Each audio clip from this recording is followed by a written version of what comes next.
C'est depuis le 3 octobre 1988 que l'Institut de théologie Saint-François de Sales, situé sur l'avenue Manika au quartier Gambela, a reçu les 8 premiers étudiants pour leurs études théologiques.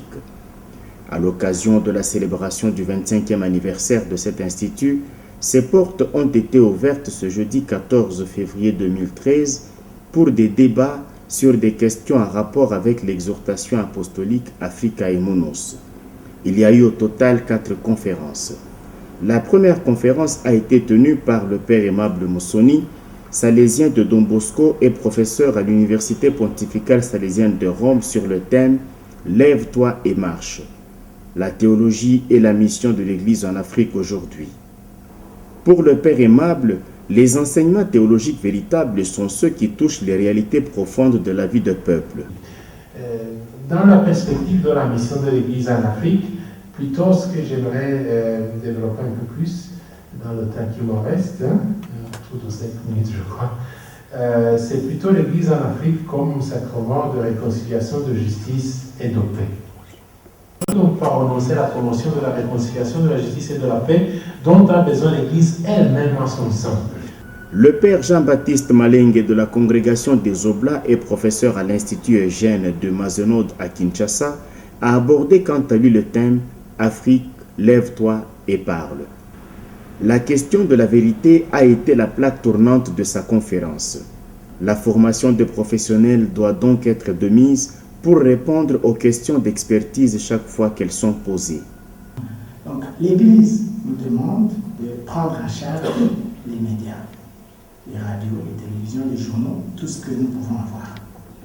Mais l'argent, nous devons nous convertir. C'est peut-être un problème qui est au-delà.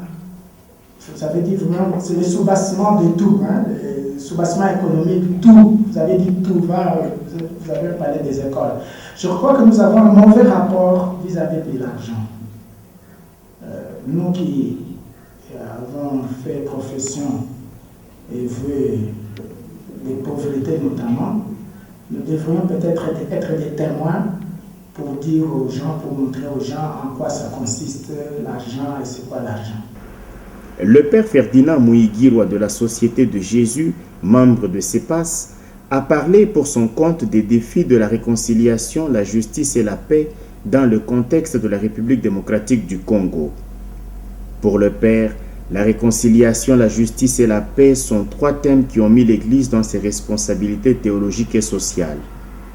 L'Église a un rôle à jouer dans la société, une société qui tend à plus privilégier les intérêts personnels et individuels, au détriment naturellement de la communauté. Un système qui affecte malheureusement même l'Église, a-t-il dit. Comme entre autres défis à relever pour une justice et une paix, nous devons nous laisser convertir par Dieu. Nous devons avoir une relation avec lui pour prétendre être réconciliés avec lui, avec nous-mêmes et avec les autres. Nous devons avoir besoin des modèles, les saints pour recadrer notre style de vie. Donc sans un enracinement profond dans l'Église, il nous sera difficile de devenir des serviteurs de la réconciliation et de la paix. On a confondu les biens communs avec l'État. Et il y a eu comme presque une démission de la part des individus. Pour chaque problème, on s'est déchargé et on les soumettait à l'État. C'est l'État, l'État. Et finalement, l'État, c'est qui? Qui doit le faire? Qui doit le promouvoir? C'est bien de tous. Et vous l'avez jusqu'à un certain point, non seulement chez les individus ou les communautés, même dans l'aspect politique. L'abbé Richard Kazadi, professeur et directeur général de l'Institut supérieur interdiocésain Monseigneur Mouloloa, a clôturé la journée par le thème « La marche synodale et l'élan d'Africae Munus » dans l'église Famille de Dieu de Lubumbashi. C'est avec satisfaction qu'il a noté que l'Afrique est à son heure favorable. Alors que l'Afrique avance en eau profonde.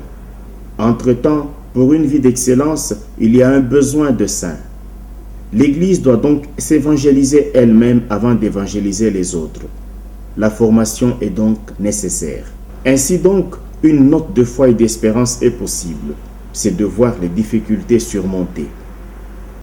Pour que l'évangélisation atteigne l'homme et la société à tous les niveaux de leur existence, l'Église en Afrique, terre devenue nouvelle patrie du Christ, selon les mots du serviteur de Dieu Paul VI, est désormais responsable de la mission sur le continent et dans le monde. L'évangélisation s'exprime dans des activités diverses, annonces, inculturation, dialogue, justice et paix, moyens de communication sociale. Parmi les anciens de ces temps, nous citons deux archevêques, Monseigneur Jean-Pierre Kafunga, Monseigneur Basile V. au Gabon, le Père Paul Maliagne, le Père Louis Vandic et le Père Jacques Verheiden. Finalement, c'est en 1988 que notre institut a pris naissance. Et nous fêtons aujourd'hui son jubilé d'argent. Nous sommes très heureux de trouver parmi nous nos professeurs, des confrères qui ont participé à sa fondation. Le Père Léon Verbeek, le Père Jean-Luc Van de Kerkhove, le Père Wilfried Poigny, le Père Hugo Perrin. Ils peuvent se mettre debout pour que nous puissions les applaudir. Je profite de notre assemblée pour adresser un mot particulier au Père Léon Verbeek, qui vient de célébrer les 50 ans de sacerdoce le 11 février. Bien cher Père Léon, à cette occasion du jubilé d'argent de notre institut, du jubilé d'or de votre sacerdoce et de vos 60 ans de profession à la vie religieuse, nous sommes reconnaissants pour les exemples lumineux des vertus évangéliques que vous avez donnés au sein de cette maison de formation. Nous vous disons notre profonde gratitude pour ce que vous êtes et vous demeurez pour chacun de nous dans cette maison. Un père aimant, un professeur compétent, un pasteur dévoué et zélé, un maître et un modèle de vie sacerdotale. Notre gratitude est grande pour l'œuvre accomplie. Béni soit Dieu, le Père de notre Seigneur Jésus-Christ, qui nous a comblés de toutes sortes de bénédictions de l'Esprit dans le Christ. L'histoire de l'Institut est liée non seulement aux professeurs, que nous venons de citer, mais aussi aux étudiants. À l'origine, ils étaient uniquement congolais, mais progressivement, une internationalisation a eu lieu venant d'Amérique latine et d'Afrique. Et pour l'instant, nous représentons cette nationalité, malgache, togolais, béninois, angolais, nigériens, mozambicains et congolais. Cette internationalisation est un avantage pour la formation sociale et pastorale salésienne et missionnaire de nos confrères étudiants. Le présent. Les efforts du Père Jean-Luc Van de Kerkhove et du staff des professeurs ont obtenu la reconnaissance universitaire de l'Institut par les autorités académiques de l'Université pontificale salésienne de Rome et du recteur majeur en 1994. Et en 2010, les autorités de l'enseignement supérieur universitaire et de la recherche au Congo ont également reconnu l'aspect universitaire de notre institut. L'Institut est heureux de compter parmi ses anciens responsables son Excellence Monseigneur Gaston Rouvé-Sikachana, évêque de Sakanya-Kipushi, ancien professeur, directeur de la communauté. D'ailleurs, plusieurs confrères ici présents sont passés par notre institut avant de rendre ces... Un très beau chant de Eschaton. Eschaton, c'est notre orchestre de la place qui, dans des moments de festivité comme celui-ci, ne manque pas à nous éveiller avec des vocales là et avec des trucs là très bien. Alors nous appelons à présent l'orchestre Eschaton. L'orchestre Eschaton, vous êtes attendus. Nous disons déjà avec nos applaudissements, bienvenue à l'Eschaton. Bienvenue à l'Eschaton. L'internationalité présente.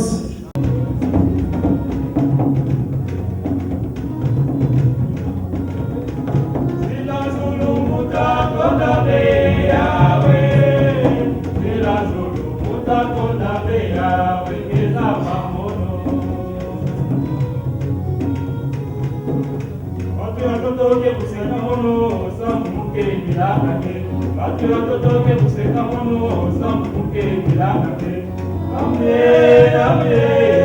kukuna mono amye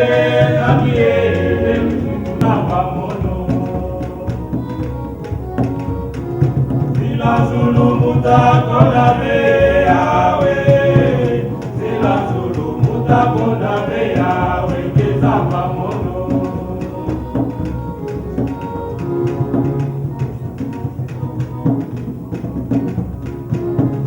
Watu wa dunia wamenicheka kwani nimekuibia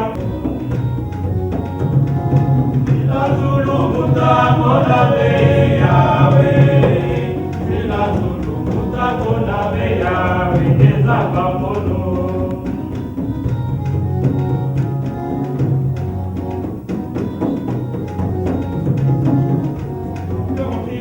Sekanga pona yembela kayole atomukili babo sekanga pona kumisa kayole Yawe Yawe litanamba Yawe Yawe morinamba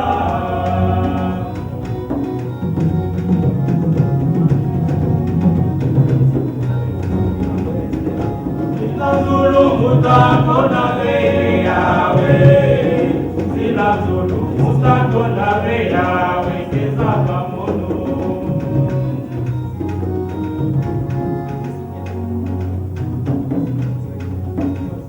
Merci. Alors, tantôt, nous allons passer tout à l'heure à l'arbre qui parle.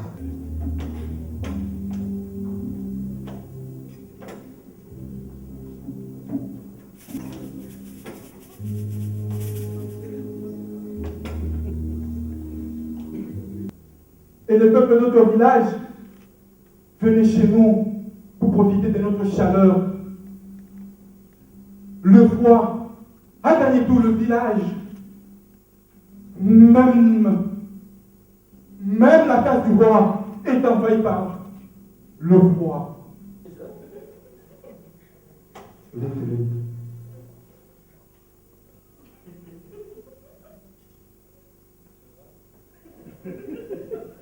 Père Lambert.